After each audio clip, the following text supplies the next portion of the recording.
Hi friend, তো আজকে দেখো তোমাদের জন্য একটা স্ন্যাক্সের রেসিপি নিয়ে এসেছি। তো আজকে রয়েছে চিকেন পকোড়া। তো চলো পুরো রেসিপিটা দেখানো যাক। তো চিকেনগুলো আমি এখানে ছোটো ছোটো করে কেটে নিয়েছি। এবার আমি এর মধ্যে দিয়ে দিলাম লেবুর রস, আর তারপরে দিয়ে দিয়েছিলাম আদা রসুন আর শুকনো লঙ্কা বাটা।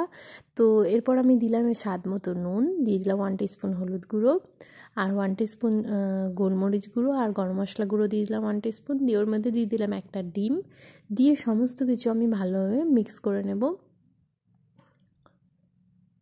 তারপর মাখানো হয়ে গেলে আমি ঢাকা দিয়ে আধ ঘন্টা মতো রেখে দেবো।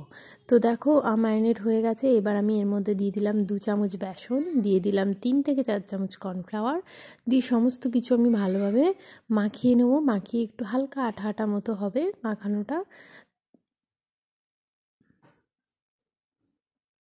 তো দেখো আমার এখানে মাখানো হয়ে গেছে। এবার আমি এর মধ্যে দিয়ে দিলাম পেঁয়াজ কুচি, দিয়ে দিলাম কাঁচা লঙ্কা কুচি, আর দিয়ে দিলাম ধনেপাতা কুচি। তো সমস্ত কিছু ভালোভাবে আবার মাখিয়ে নিচ্ছি।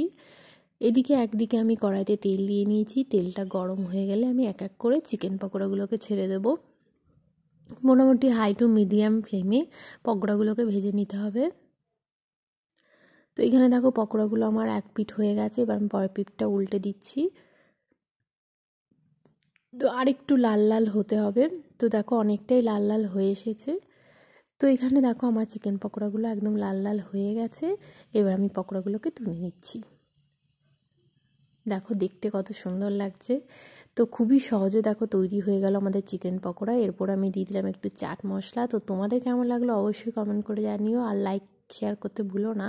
আর নতুন ভিডিও পেতে প্লিজ চ্যানেলটাকে সাবস্ক্রাইব করে পাশে থেকো। টাটা।